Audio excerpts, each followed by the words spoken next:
আমরা সবসময় আ মানুষের সফলতার গল্প শুনতে ভালোবাসি।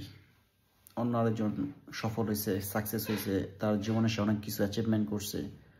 তো আমরা এগুলি শুনতে ভালোবাসি এবং এগুলি থেকে অনেক সময় ইন্সপায়ার হই। এগুলি আমরা চেষ্টা করি আমাদের লাইফে করার জন্য।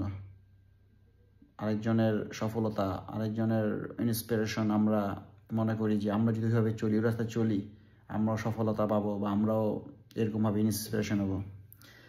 কিন্তু আমার মতে আপনি জীবনে আপনার জীবনে গতানুগতিকভাবে যখন আপনি একজন সফলতার গল্প শোনেন বা একজন সফল ব্যক্তি থেকে আপনি যখন ইন্সপিরেশন নেন, আমার মতে একজন অসফল ব্যক্তি বা একজন ব্যর্থ ব্যক্তির থেকেও আপনার সেই নলেজটা নেওয়া উচিত যে সে কীভাবে ব্যর্থ হয়েছে।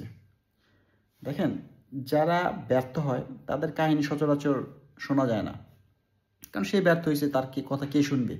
যার জীবন ব্যর্থতা, যার জীবন অসফলে ভরা বা যে অসফলভাবে কোনো কিছু করতে পারে না যা, তো তার গল্প কে শুনবে? কিন্তু আমার মতে তার গল্প শোনা উচিত। তো তার গল্প কেন শোনা উচিত? আপনি যখন কোনো কাজে আগাবেন, এখন আপনি হয়তো এই কাজে কীভাবে মানুষ সফল হচ্ছে সেটা শুনছেন, কিন্তু এই কাজে যে আপনি যে সফল হবেন সেটা না হইতে পারেন। তো আপনি যখন কোনো অসফল ব্যক্তি থেকে আপনি জানতে পারবেন যে এই কাজ করার সময় সে কীভাবে অসফল হয়েছে, কোন কোন জায়গায় তার জন্য খুব বেশি প্রবলেম ক্রিয়েট করছে এবং সে সফল হতে পারে নাই, তখন আপনি কিন্তু সেইগুলি মাথায় রেখে আপনি কাজগুলি করবেন।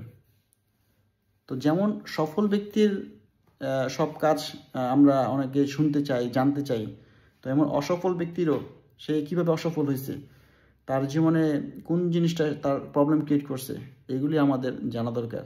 এতে করে আপনি যখন কোনো প্রকার কোনো অ্যাম্বিশন নিয়ে আপনি যখন কোনো সামনে আগাবেন, কোন কোন জায়গায় আপনার সমস্যা হতে পারে বা কোন কোন কাজটা করার পর আপনি নিজের অসফলভাবে নিতে পারেন বা অসফল হতে পারেন, তো সেইগুলি কোড কইরা এবং সেগুলি মার্ক করে আমাদের চলা উচিত। তো শুধু সফল ব্যক্তির কথা শুনলে হবে না, অসফল ব্যক্তির গল্প আমাদের শোনা উচিত, যে সে কীভাবে অসফল হয়েছে বা হওয়ার জন্য তার চলছে আর কি। তো